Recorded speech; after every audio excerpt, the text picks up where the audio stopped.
Good evening everybody and welcome back na naman sa ating channel. Nandito naman po tayo. Expat update at mag-update tayo ng mga pangyayari diyan sa Blue Ribbon Committee. Na tayo ay siyempre alam naman natin galing tayo ng work kaya hindi tayo makapag-upload doon. So kailangan pa nating maghintay ng gabi dahil ito yung oras ng uwian natin. So dito tayo kay The Last Air, The Last Airbender. The Fifth Element, ayan, sinabi nga, The Fifth Element of the Land. The Low,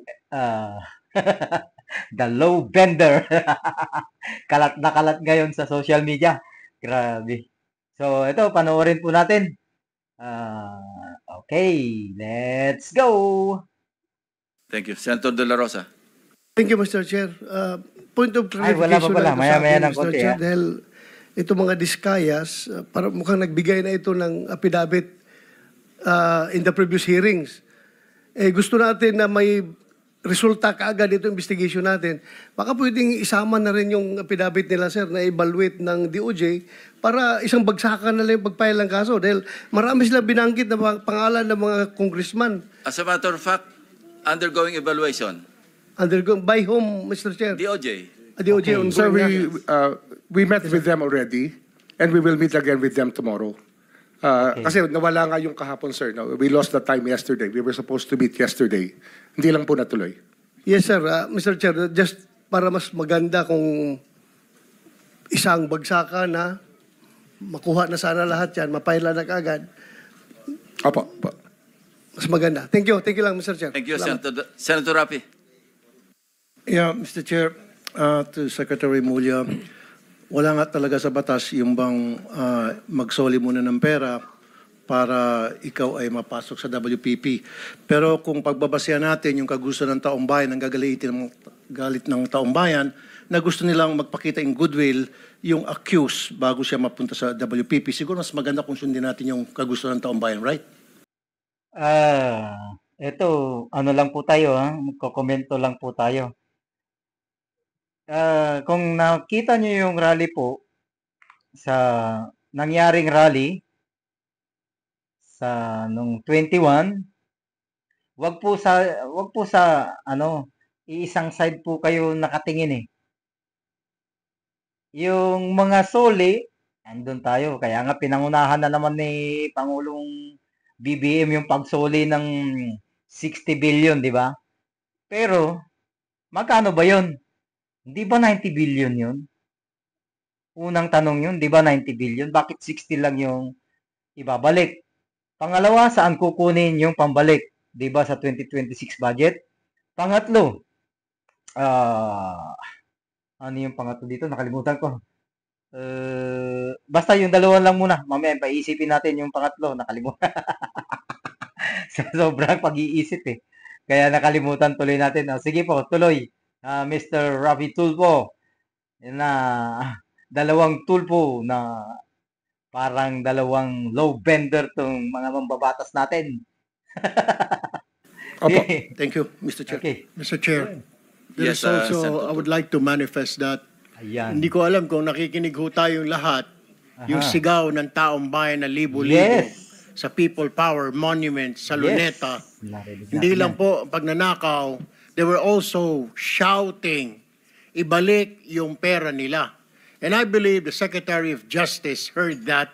And I believe Malacanang heard that. Kaya nga po, dito po sa mga kontraktor, mga opisyal, isole ninyo ang pera ng taong bayan. Hindi po batas ang pinag-uusapan. Wala ho tayong pakialam sa batas na yan. Sometimes, you have to bend the law to be able to please the people. Mas mataas po ang taong bayan sa batas. Am I right, Secretary Remulla? Yes, sir. Yes, sir. Kasi Thank you, kakampi Mr. mo. Chair. Okay. Second round. Senator Pangilinan. Just to lower the... Siyempre, kakampi mo. Iyan ang script nyo, di ba?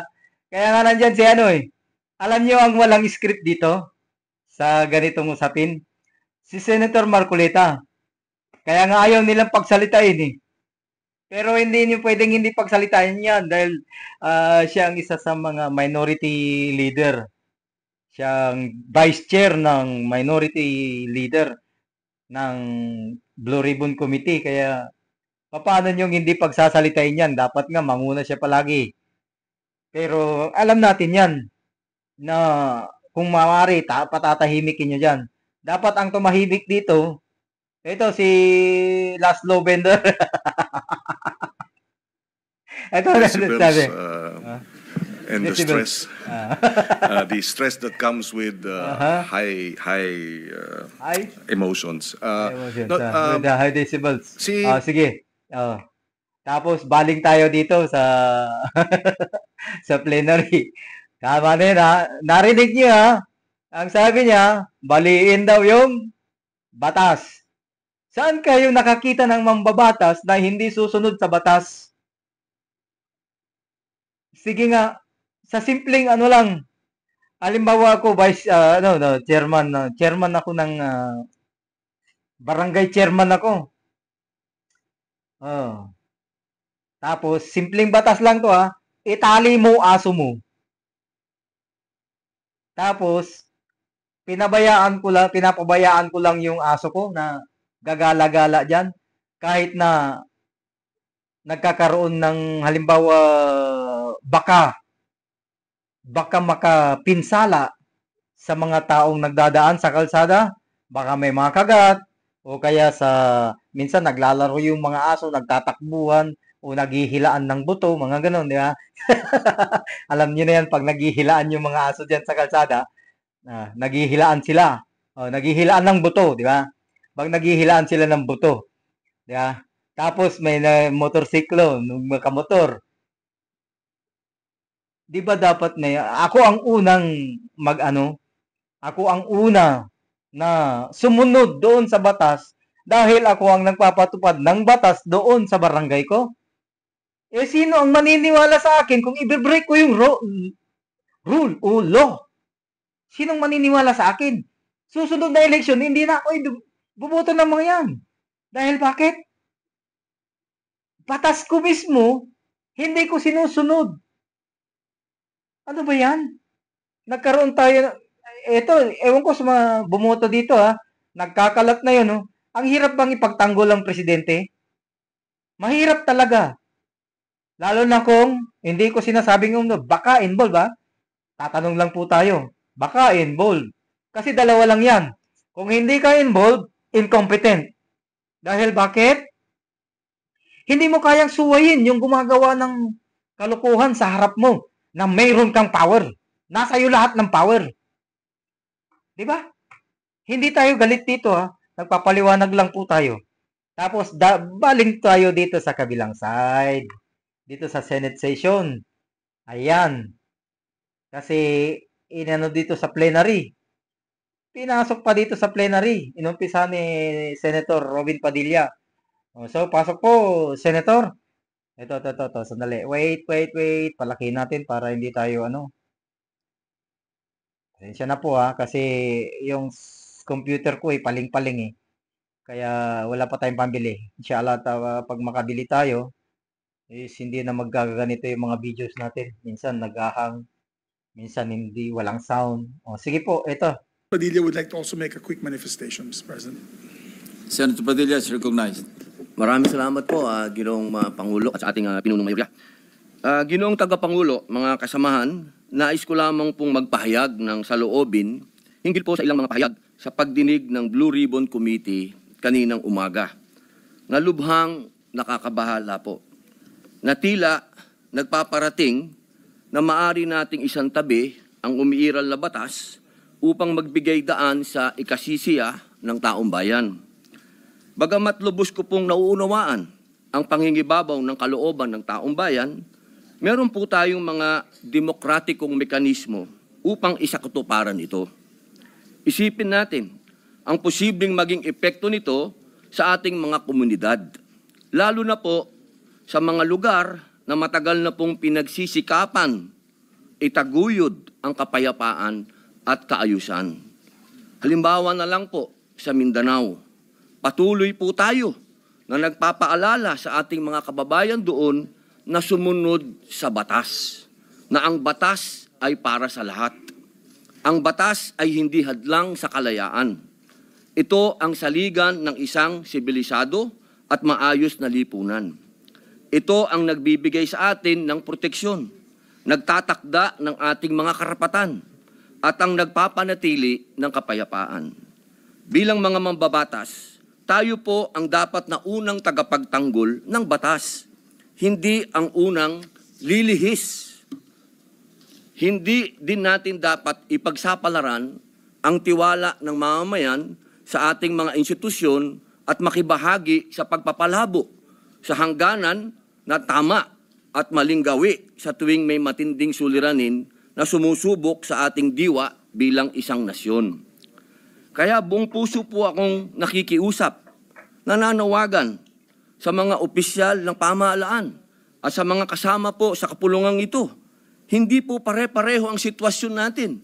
Hindi po pareho ang Luzon sa Visayas sa Mindanao. Meron pong mga katulad natin na umiikot sa mga liblib na lugar at nagpapakilala po ng batas na dapat sundin. Napakalulungkot po kung ganito ang ating pagbibitaw ng mga salita na we can bend the law. Ipakita po natin na ang kalooban ng taong bayan ay maaaring maisakatuparan ng alinsunod sa balangkas na makaturungang pag-iiral ng batas. Yun lamang po. Maraming salamat po. Thank you, Senator Padilla. Senator Erwin Tulfo is recognized. Mr. President, the distinguished colleagues, just want to make a point of manifestation. I was the one who said this morning that sometimes we have to bend law. Kailangan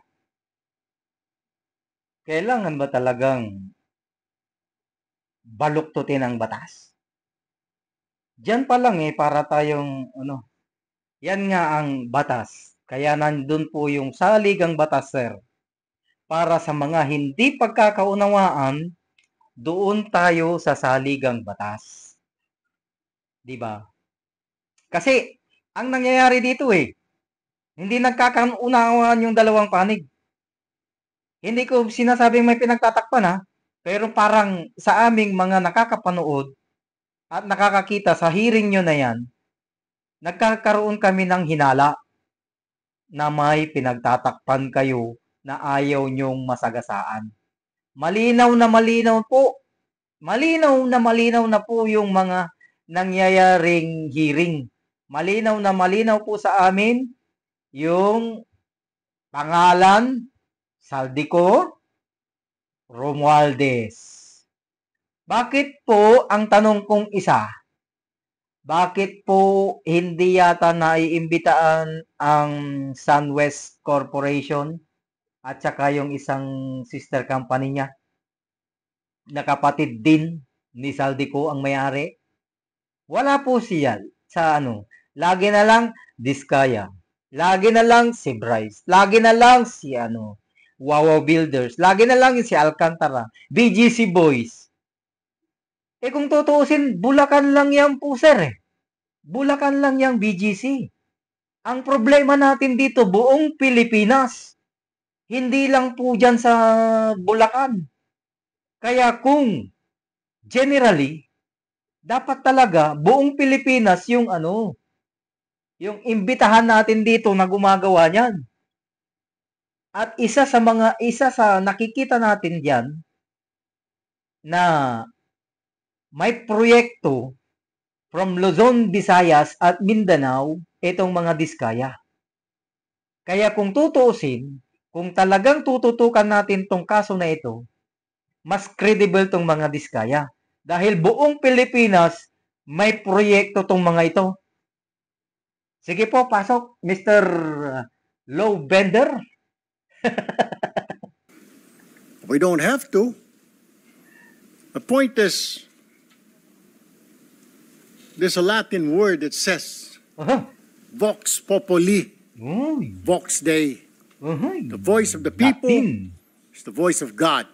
Now, let me ask you, Mr. President, is our Religyoso pala to si Senator Kung religyoso pala to si Senator Erwin Tulfo. Tatanong lang ha, ano nangyari sa AKAP? Ay, sorry. Law higher than the voice of God? Is our law higher than the voice of the people? Mr. President, the law is supposed to protect the people. What we are asking, Mr. President, is the return of the value of good faith.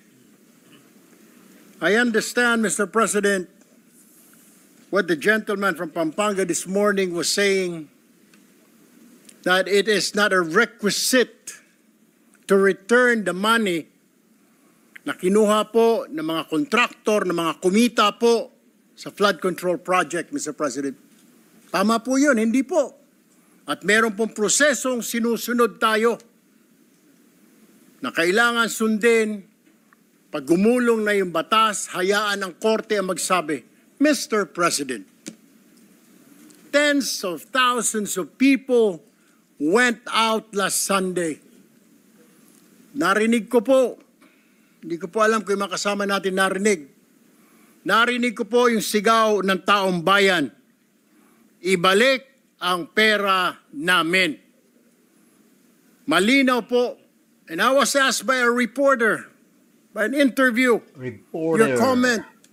I said the message is loud and clear, Mr. President. Ayusin natin sa gobyerno ang ating mga trabaho. Iwasan po mahulog sa korupsyon. The people are demanding that these people, contractors, DPWH officials, including politicians who made wealth, kumita po sa flood control, na kung maaari isoli nila ang kanilang ninakaw sa bayan. And I think that is the right thing to do. Ang problema kasi, Mr. President, kung susundin... Sandali lang po ha. Si BBM nagsoli ng 60 billion. Ibig sabihin ba yun, sir? Ninakaw din yun. Tanong lang po ha. Hindi ako tanong lang po yun. Okay? Din natin ang batas. Alam naman po natin ang pagdinig sa ating bayan ay buwan at taon ang inaabot. Baka pagdating po sa dulo, wala na pong makuha ang gobyerno sa mga taong ito.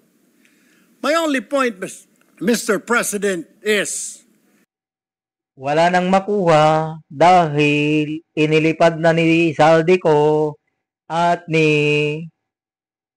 Romualdez. Yung mga nandyan na naiwan, mga latak na lang. Nandyan pa sa Kongreso ang napakarami na nagtatanong pa. Ang lakas ng loob. the people were asking, the people are demanding.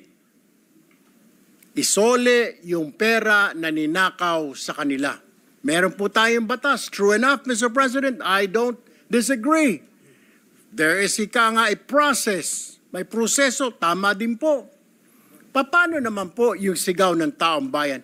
How can we pacify the clamor, the anger of the population, Mr. President? I have no answer. My only answer, Mr. President, is the thing that can pacify the anger of the Filipinos is, I will tell you, because also I'm a Filipino, and if I have a chance to go in that protest, then I will go. But I'm sorry to say that I am far away from the Philippines. English po yun. So, isa po na hinaing namin ay hanapin kung sino ang mastermind ng pagnanakaw na ito. Dahil alam natin, kay bumalik o hindi, ang importante sa amin, malaman kung sino ang mastermind dito. Yun lang po. Dahil alam natin, nandito tayo eh. Ninakawan tayo. Halimbawa ako, ninakawan ako. Wala namang problema yan. Ninakawan na ako eh. Wala na eh. Tapos na yun eh. Nanakaw na. Ang hinahanap namin dito kung sino yung talagang mananagot at mapawalang sala yung mga walang kasalanan. Wala akong kinakampihan sa mga testigo nyo. Pero ang sinasabi ko dito, BGC, dyan lang yan sa Bulacan. Dyan lang sila nagkalat. Mayroon man silang mga proyekto na related sa Saldico na idinidiin na ang investigasyon yung ito, ang gusto nyo kay Saldico lang. Tapos na ang doon na magkakat yung investigasyon. Ang sa amin, Saldico, Romualdez, at kung may mas mataas pa, dapat panagutin. Yun ang sa amin. Walang kinikilingan, walang pinoprotektahan. Serbisyong totoo lamang. Hindi po tayo galit. Yun lang po ang hinaing namin, Mr. Senator Erwin Tulfo. At hindi ko pa po nakakalimutan yung sinabi nyo sa ating mga kababayang mahihirap na ang mga nagsusugal na ito ay ang mga hinayupak. Hindi ko pa nakakalimutan yan. Dahil nandoon yung sinabi mong yun. Naka-record yun. On television. Ewan ko kung bakit sinong bumoto sa iyo. Isoli po ninyo ang inyong ninakaw. No ifs and buts. Ang sinasabi lang po ng DOJ, kakausapin po nila ang mga taong ito. Kung pwede, isoli. Wala naman pong sinabi ang DOJ. Ito ang batas, bawal po, kailangan ninyong isoli yan. The DOJ, the Secretary himself said, they will ask, but they will not force them. Depende, mas mabuti raw kung kusang loob nilang isurrender yung... Yes! Sinabi ng DOJ kanina, kaya nga pahiyang-pahiya, di ba? Nandoon kayo, sir, sa harap, di ba? Napanood ko rin yun eh.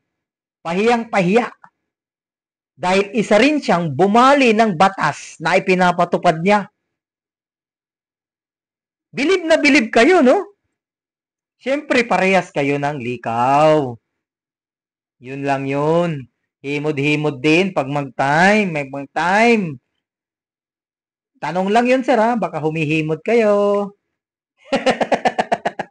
Yung pera, Mr. President. Wala naman pong nagbabawal sa batas na magbalik ng ninakaw. There's no such thing. And alam ko pong meron tayong process, we have procedures. But my only point is, Mr. President, whether I'm right or wrong, I stand to the wishes of the public, of the Filipino people, ibalik ang perang ninakaw sa kanila. Period, Mr. President. Yun ang sinasabi natin. Ipinagpipilitan na yung wala sa batas. Ibig sabihin nito, walang due process. Sir Erwin Tulfo, kami po mababa lang po yung pinag-aralan namin. Pero naiintindihan namin yung salitang due process. Doon tayo. Huwag niyong shortcutin. Halimbawa, sa amin din ito, bilang isang certified technician. Hindi pa naman tayo master, pero malapit na tayo doon. Mayroon kaming rules to follow to solve the problem. Hindi kami basta-basta pumupunta kaagad doon sa problema. Maliban lang kung simpleng problema. Halimbawa, walang halimbawa, tanggal kuryente, ganito, ganito. Check mo lang fuse, ganito, ganito. Hindi ka na kinakailangan gumamit ng manual, hindi ka na kinakailangan circuit diagram, hindi mo na kinakailangan i-research pa sa computer, sa internet or something. Direct ka na. Kasi alam mo na yung problema. Dito, pag yung malalimang problema na mahirap resolbahin, may step-by-step procedure para makuha mo yung pinaka-problema ng sasakyan. Ganon din dapat, 'di ba? Ganyan din sa 'Di ba ganyan din sa batas? Yung tinatawag na due process. Iba lang ang sa amin sasakyan, sa inyo batas na gusto mong baluktutin. Hindi pwede yung ganun, sir. Kailangan po natin dumaan sa batas. Kasi mabubutasan tayo dyan. Kaya nga andyan yung binoto naming si Senator Rodante Marcoleta para i-correct kayo nang naaayon sa batas. Ngayon, kung ganito ang sistema nyo, ay talagang walang patutunguhan ang bansang Pilipinas. Yun lang po.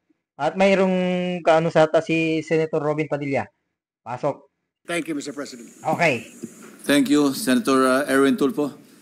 Senator Padilla is recognized. Opo. Ginoong Pangulo, napakaganda po ng mga punto na binitawan ng ating hinahangaan na si Senator Erwin Tulfo. Ngunit, alam niyo po, meron pong historical injustice na nangyari sa mga Bangsamoro. Kung ang usapin po natin ay sisingilin natin ang ilang bayan sa mga utang nito sa Bangsamoro at hindi natin padadaanin sa batas, para saan po yung farm law? Mapupunta na lang po kami sa gulo. Mapupunta na lang po ito sa paniningil na hindi. Ganito lang, kailangan magbayad. Kailangan ngayon na. Kailangan po dumaan tayo sa proseso. Ang atin pong saligang batas ay malinaw na nagsasabi na may due process. Kung argumento po natin, makikinig tayo sa sinasabing ngayon na. Teka muna po. Marami pong maliligaw.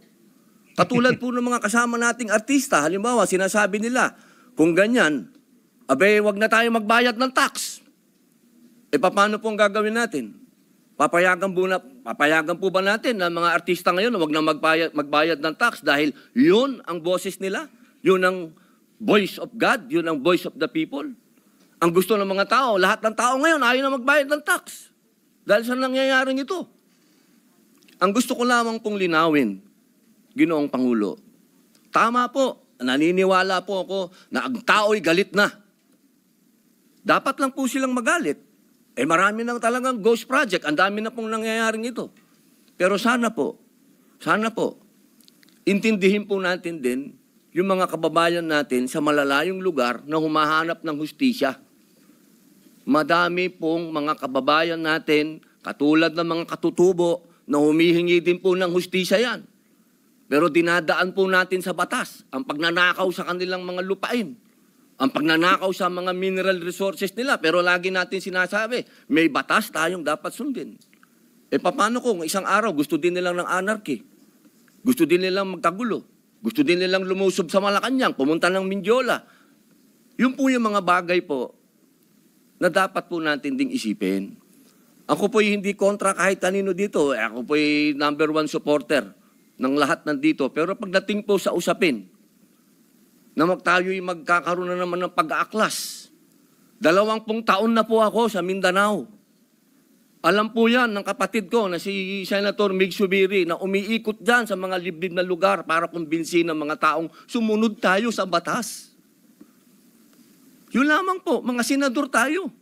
Gumagawa tayo ng batas. Ang batas kailangan sundin natin tayo mismo. Yun lamang po. Wala naman akong gustong sabihin kundi yun lang. Maraming salamat po. Senator Erwin Tulfo is recognized. So, ayan po. Yun lang po ang ating kwan dahil humahaba na yung ating video. Tama na yung narinig natin. Malinaw na sa atin yung patutunguhan ng usaping ito sa lalo na dito sa Blue Ribbon Committee. At alhamdulillah at nandyan si Senator Rodante Marcoleta na nakatutok na iniwan na nila doon. Iniwan na ng chairman kanina na wala na siya, hinahanap niya ang chairman. nandito na sa plenary. So hanggang dito na lang po at maraming salamat po sa inyong panonood. At kung hindi ka pa nakaka-subscribe sa ating channel, nandyan lang po ang subscribe button. Pakiclick na lang po at pakiclick na rin yung notification bell para lagi kayong updated sa ating mga videong ipapalabas. Yung mga napapanahon at ang tawag nito, latest update natin. So hanggang dito lang po ang inyong lingkod, Expat Update. Syukran!